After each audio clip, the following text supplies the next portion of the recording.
नमस्कार बच्चों, और कैसे हैं आप। हम अपना आज का लेसन शुरू करने से पहले मैं आपसे कुछ कहना चाहूँगी। खुदी को कर बुलंद इतना कि हर तकदीर से पहले खुदा बंदे से पूछे, बता तेरी रज़ा क्या है। इन प्रतिकूल परिस्थितियों में हमें स्वयं संभलना है और अपनी सीमाओं में रहते हुए हमें हर कार्य करना है। और अगर हम प्रयास करते रहेंगे तो अवश्य ही ये प्रतिकूल परिस्थितियाँ पुण्य हमारे अनुकूल हो जाएंगी और हम पुण्य उन्हीं परिस्थितियों को पालेंगे जो इस प्रतिकूल परिस्थितियों से पूर्व थी। आशा है कि आप अपने घर में स्वस्थ होंगे, सुरक्षित होंगे और अध्ययन कर रहे होंगे, और साथ ही साथ जो भी आपको ये अध्याय समझाए जा रहे हैं उनको भी पढ़ रहे होंगे। तो आज हम पढ़ेंगे अलंकार। अलंकारों के संबंध में मुझसे कहा गया कि बहुत अलंकार पढ़ा दिए गए हैं, लेकिन जब तक यह अध्याय पूरा नहीं हो जाता, क्योंकि अलंकारों की संख्या बहुत है। आप कहेंगे कि हमारे पाठ्यक्रम में अलंकार बहुत कम दिए गए हैं, तो कोई बात नहीं, जानकारी पूर्ण होनी चाहिए। अधूरी जानकारी से पहले अगर हम पाठ समाप्त कर देंगे तो वो भी उचित नहीं है, इसीलिए इस बात का ध्यान रखें। अभी इसके बाद एक और भी हम अलंकारों का पाठ लेंगे, तो आप जो है संयम रखते हुए इन अलंकारों को पढ़ें और समझें। चलिए देखिए, आज अलंकारों के अंतर्गत हम पढ़ रहे हैं संदेह अलंकार। जैसा कि शब्द से ही प्रतीत हो रहा है, संदेह। अब जब भाषा में या काव्य में जब सादृश्य के कारण एक वस्तु में अनेक वस्तुओं के होने की संभावना दिखाई पड़े, यह संभावना तभी होती है जब उन वस्तुओं में कोई ना कोई समानता होती है या उन क्रियाओं में समानता होती है, तभी यह संभावना दिखाई पड़ती है तथा निश्चय ना हो पाए। पुनः एक बार हम देखते हैं, जब सादृश्य के कारण एक वस्तु में अनेक वस्तुओं के होने की संभावना दिखाई पड़े तथा निश्चय ना हो पाए, रंग रूप आदि के सादृश्य अथवा समानता होने के कारण उपमेय में उपमान का संशय बना रहे, वहाँ संदेह अलंकार होता है।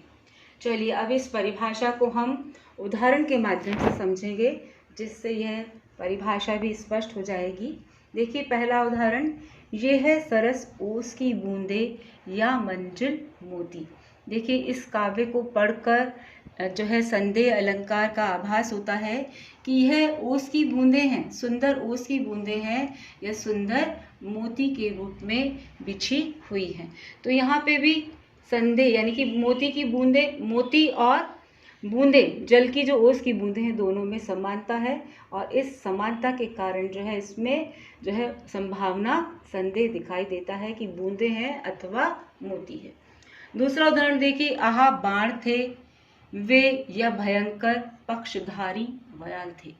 अब जब वीर रणभूमि में अपने रण कौशल का परिचय देता है तो कवि ने उसके बाणों की साम्यता बताई है। देखिए, या वे बाण थे या भयंकर, व्याल मतलब सर्प थे जो शत्रुओं का विनाश करते चले जा रहे थे।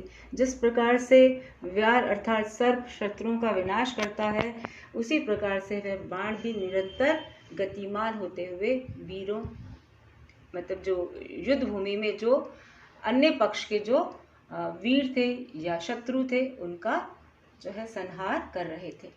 तीसरा उदाहरण देखिए, सारी बिच नारी है कि नारी बिच सारी है, सारी ही की नारी है कि नारी ही की सारी है। सुनने में बहुत अच्छा लगता है, लेकिन इसमें संदेह अलंकार है।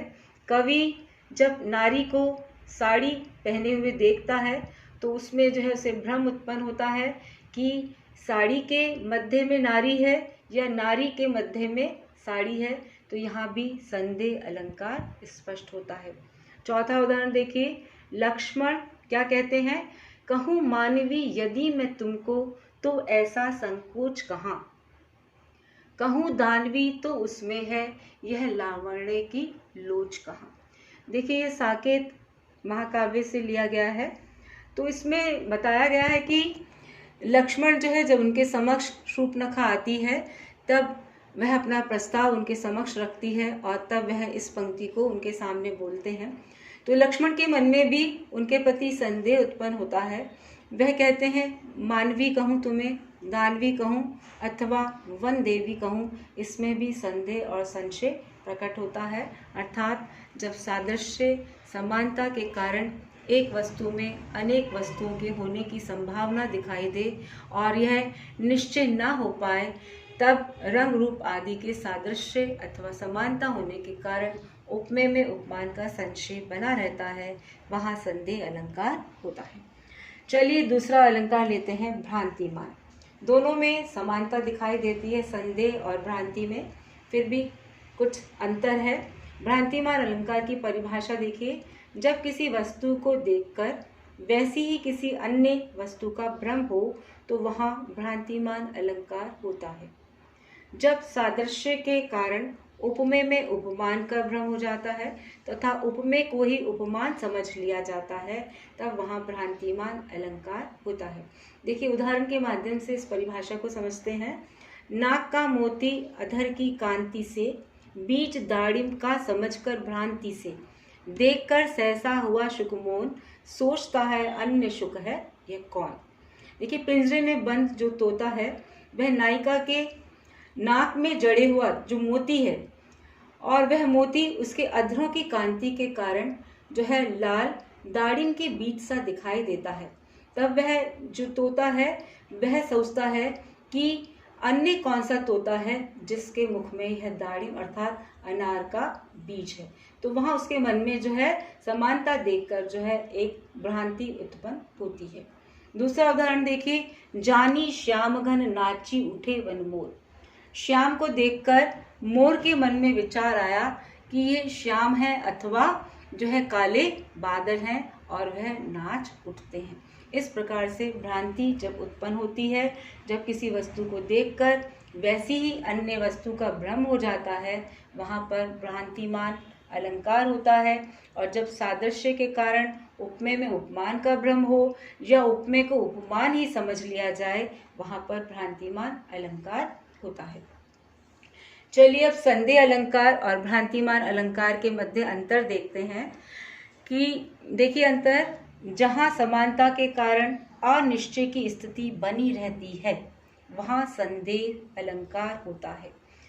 अनिश्चय की स्थिति भी होती है और साथ ही साथ एक के अतिरिक्त अन्य विकल्प भी सामने आते हैं, वहाँ पर संदेह अलंकार होता है। उदाहरण देखिए, केंदो व्योम विथिका भरे है भूरी, धूमकेतु वीर रस वीर तरवारी सी उघारी है।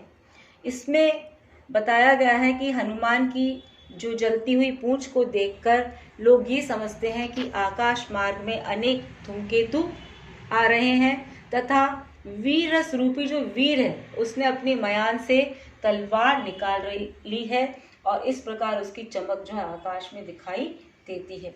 तो यहाँ पे 2-3 विकल्प दिए गए हैं और अनिश्चय की स्थिति बनी हुई है। धूमकेतु है या चमकती हुई तलवार है या आकाश में चमकती हुई बिजली है। तो यह अनिश्चय की स्थिति जहाँ बनी रहती है वहाँ पर संदेह अलंकार होता है।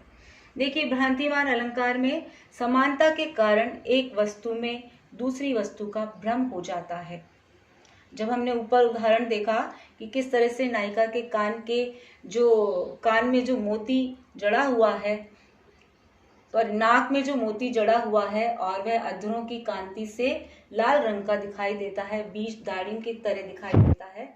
तो इसी तरह से भ्रांतिमान में भी समानता के कारण एक वस्तु में जब दूसरी वस्तु का भ्रम हो जाता है तो वहाँ भ्रांतिमान अलंकार होता है।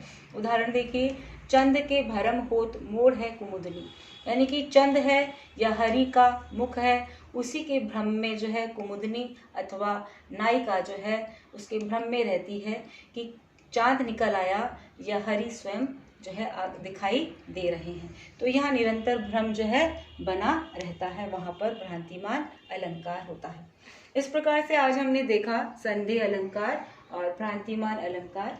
आज का हमारा जो अभ्यास का कार्य है कि भ्रांतिमान अलंकार और संदेह अलंकार में क्या अंतर है, उदाहरण देकर इसको स्पष्ट करेंगे तो दोनों में जो अंतर है वो आपको दिखाई देगा और समझ में भी आ जाएगा कि संदेह अलंकार किसे कहते हैं और भ्रांतिमान अलंकार किसे कहते हैं। बच्चों हम फिर मिलेंगे अगले पार्ट में भी अलंकारों के साथ। जो शेष बचे हुए अलंकार हैं हम उसे पढ़ेंगे। तब तक के लिए नमस्कार। और एक बात मैं और कहूँगी कि आप अपने इस पाठ को जो आप स्वयं पढ़ते हैं उसको शेयर करें, सब्सक्राइब करें और अन्य लोगों को भी बताएं कि किस तरह से इसको सब्सक्राइब किया जा सकता है। और जो भी आपके सुझाव हैं वह भी दें और जो आपको अभ्यास कार्य दिया जा रहा है वो भी आप अपनी कॉपी में लिखते रहें। तब तक के लिए नमस्कार।